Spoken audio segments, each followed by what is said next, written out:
Auxílio acidente tema 315 da TNU julgado. Recente decisão da Turma Nacional de Uniformização de Jurisprudência trouxe benefícios aos segurados do INSS. Dr. Guilherme Colim, vou ler então, trouxe para a gente aqui o resultado do julgamento. Abre aspas.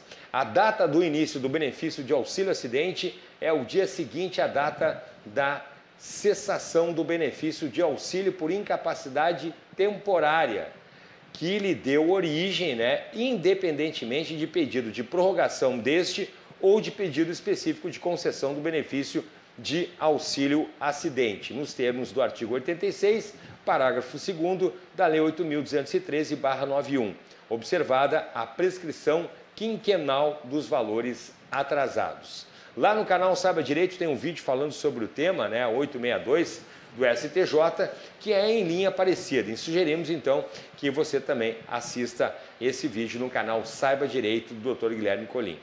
Dr. Guilherme, antes de falarmos do tema 315 da TNU, o senhor poderia fazer um breve resumo sobre o auxílio acidente? Sobre o auxílio acidente, meu benefício previdenciário favorito. O benefício de auxílio acidente, ele é devido ao segurado que sofreu um acidente de qualquer natureza, típico, caiu da bicicleta, caiu da escada, foi assaltado, equiparado, doença laboral. No acidente típico não precisa ser vinculado ao trabalho, na doença laboral, por óbvio, para ser equiparado, precisa ser vinculado ao trabalho.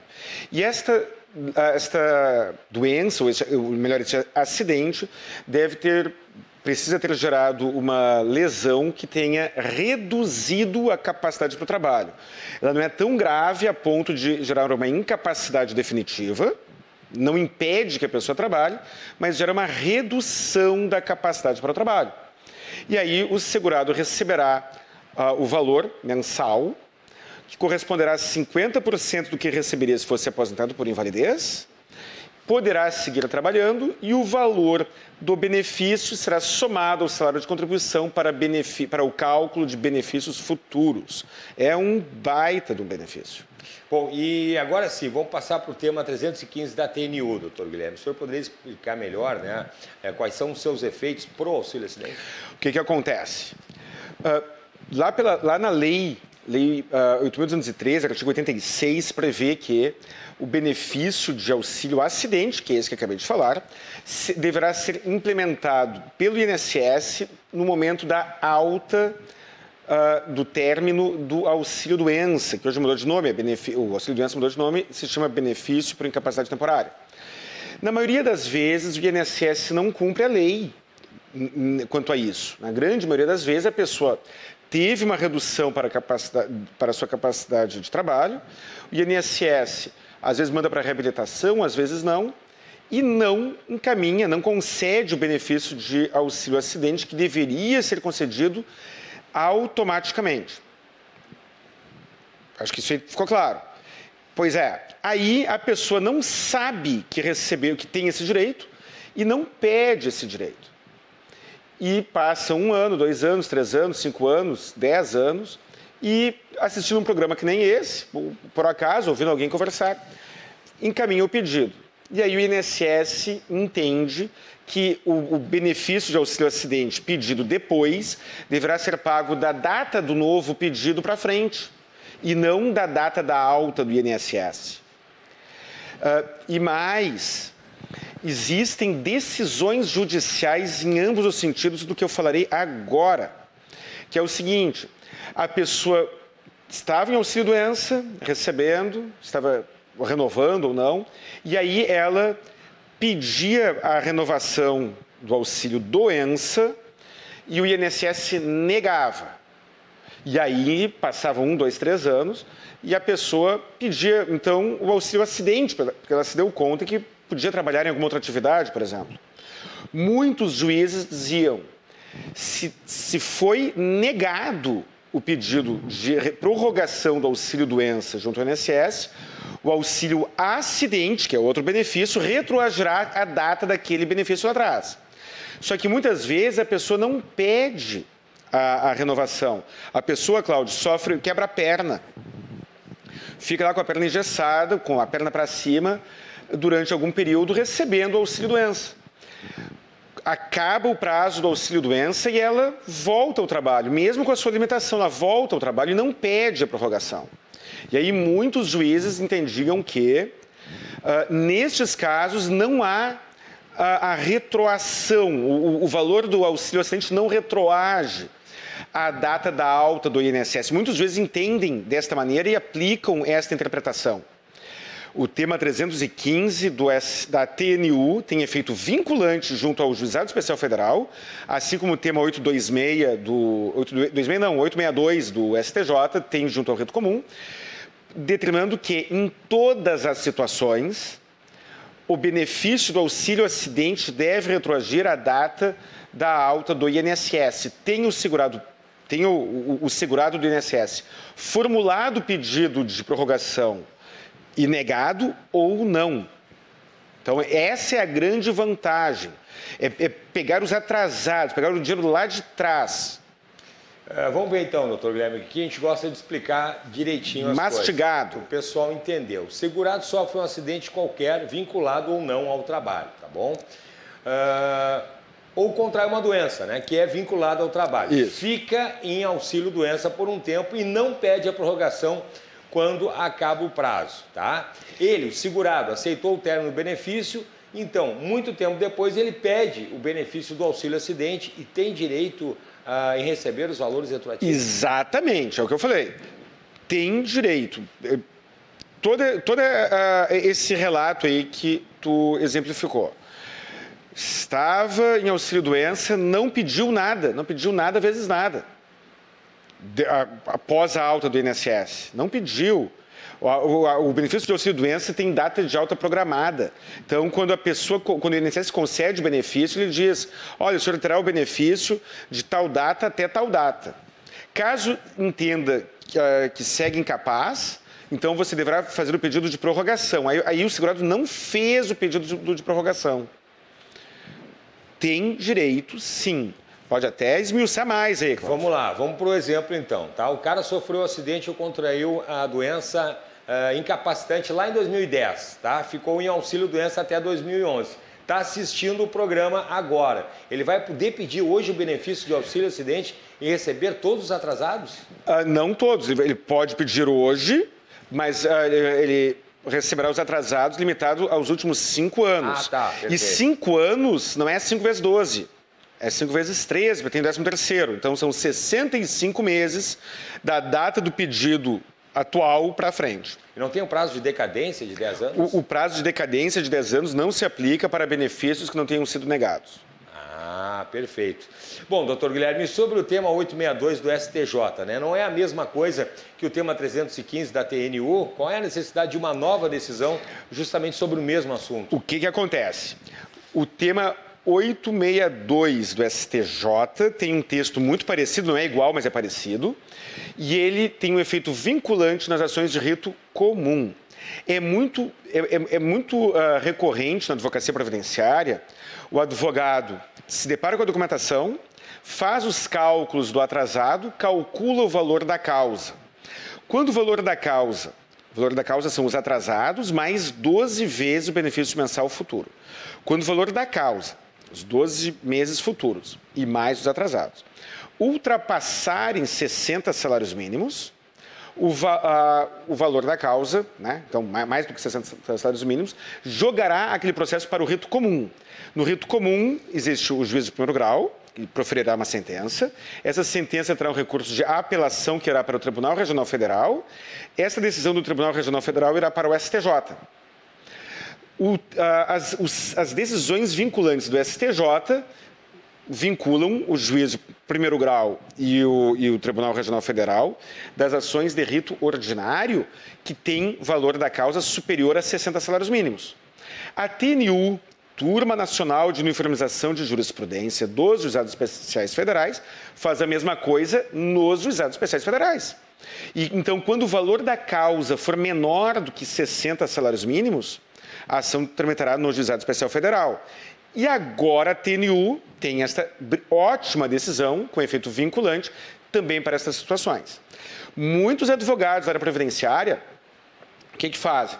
Chega o cliente no escritório, tem uma situação qualquer.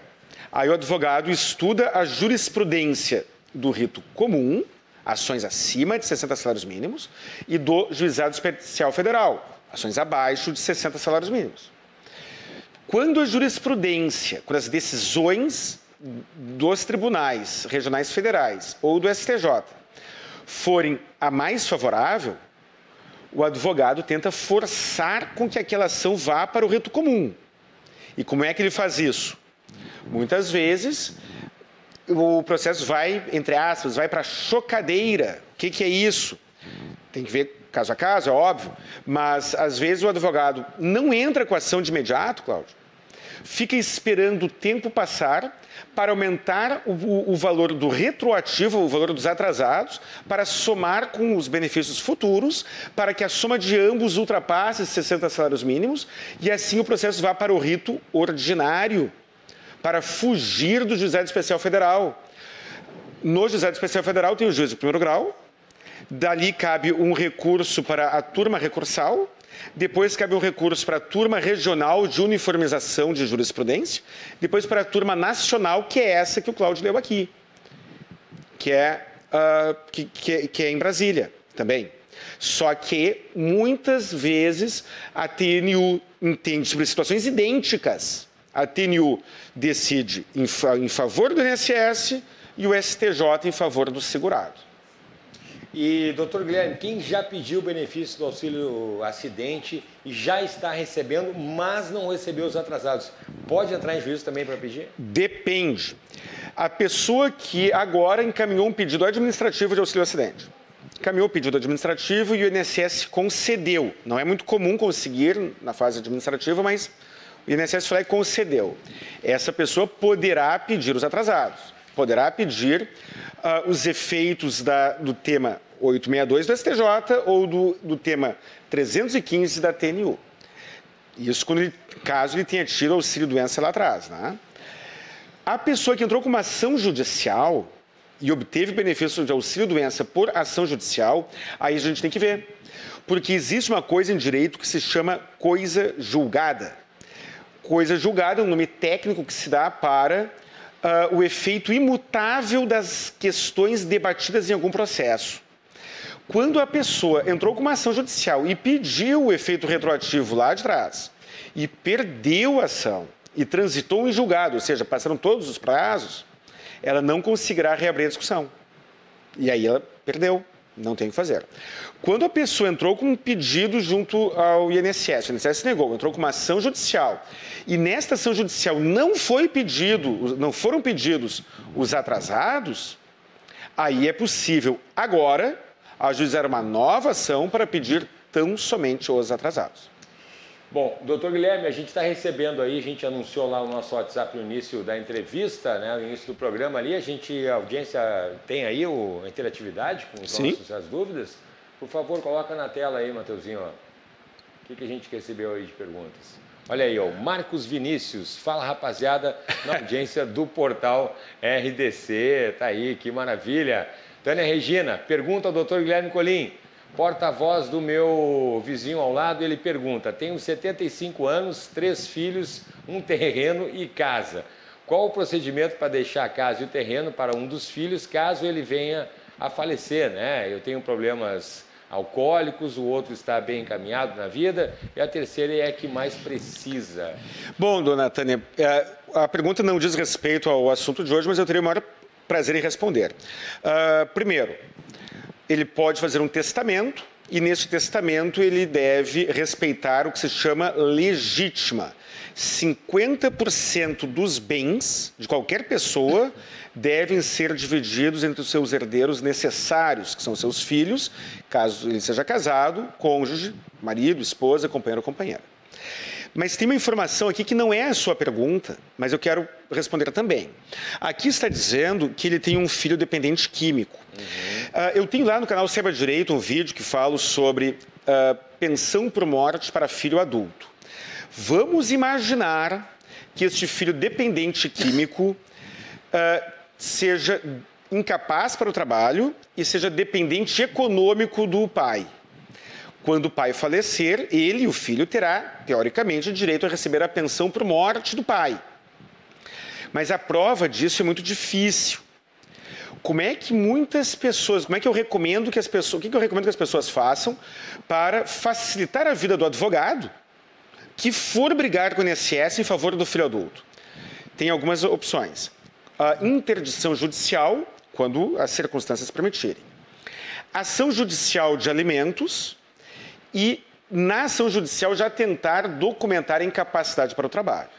O filho dependente químico aqui, filho dependente químico, pode pagar o INSS na condição de segurado facultativo, ou seja, ainda que ele não trabalhe, para que ele, dependente químico, tenha direito à proteção previdenciária. Não cabe auxílio-doença ou aposentadoria por invalidez quando a incapacidade for pré-existente ao cumprimento da carência. Não sei se ele já pagou alguma vez o INSS aqui. Vamos imaginar que nunca tenha pago. A carência será 12 contribuições. 12. E ele terá direito ao auxílio-doença ou aposentadoria por invalidez, caso ele comprove que a incapacidade, não a doença, a incapacidade se iniciou após o pagamento dessas 12 parcelas. Deixa eu ver se tem mais coisa que eu posso falar aqui. Deixar a casa, um terreno para um dos filhos, ele vinha um terreno ao código, outro encaminhado a terceira. Não, acho que era isso. Era isso aí. Tá bom, então, interessante essa situação, né? Um tem problemas alcoólicos, o outro está bem encaminhado na vida e a terceira é a que mais precisa.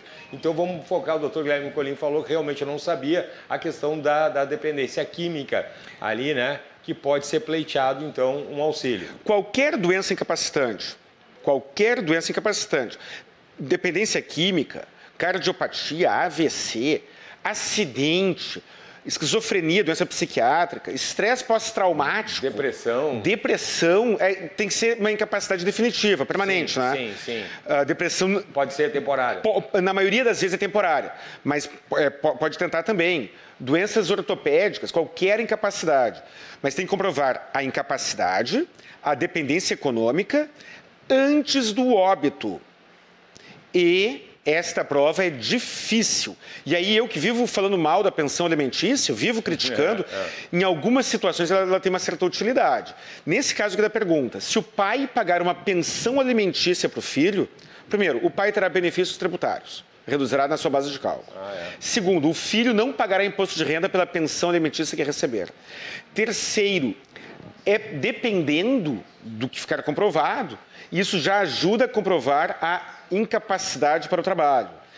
Quarto, isso também ajuda a comprovar a dependência econômica.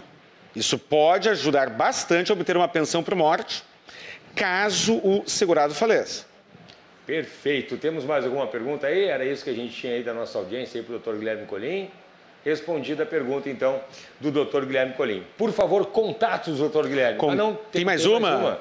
Doutor Colim, então o benefício deve ser pago ao final do auxílio-doença. Voltamos lá ao assunto. Voltamos para o assunto original, exatamente.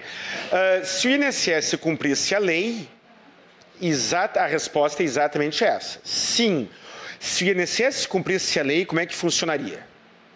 A pessoa sofreu um acidente, típico ou equiparado, ficou, não importa quanto tempo, em auxílio-doença, e ao final o perito constatou que ele estava com uma redução, ainda que mínima, da sua capacidade laboral. Neste caso, o INSS deveria, sem perguntar, já encaminhar o benefício de auxílio-acidente.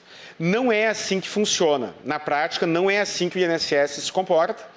E aí as pessoas vão correndo para o judiciário. Só que muitas vezes a pessoa não sabe que tem direito ao auxílio-acidente e o INSS fica sem pagar aquele benefício que deveria estar pagando. E aí, voltando lá para o início do vídeo, aí a pessoa encaminha a posteriori e aí ele ainda enfrenta essa discussão dos atrasados ou não. Então, nós temos uma realidade muito cruel aí. A população é mal informada, é desinformada, o INSS desinforma muitas vezes, as pessoas acreditam no que o INSS fala e muitas vezes não está correto, e aí por acreditar no INSS não encaminham seus pedidos de benefício previdenciário, o tempo passa e aí quando buscam, se deparam com a prescrição, essa dos 5 anos, e ainda uma discussão cara de pau do INSS, querendo não pagar os atrasados, porque ele, INSS, não fez o que ele deveria ter feito.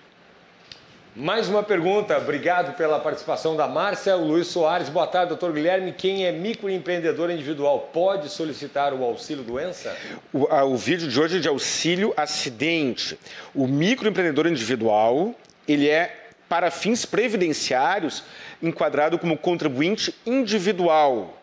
O contribuinte individual, o segurado especial, que é o pequeno agricultor, o empregado doméstico, o facultativo, todos têm direito ao auxílio-doença. O auxílio-acidente é concedido para quase todos. O contribuinte individual não tem direito ao auxílio-acidente. Tem essa confusão do auxílio-acidente com auxílio-doença. As pessoas confundem muito. Né? Ainda mais quando o nome é parecido. Auxílio-doença acidentário. O auxílio-doença acidentário é aquele que é vinculado ao trabalho. O nome é parecido, auxílio-doença acidentário não é auxílio-acidente.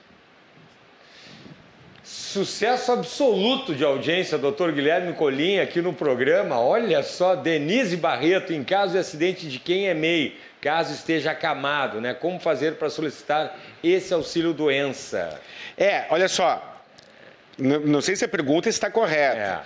O auxílio-doença, que não é o auxílio-acidente, o auxílio-doença está ao alcance do microempreendedor individual, como do trabalhador autônomo, como do empresário, que são contribuintes individuais.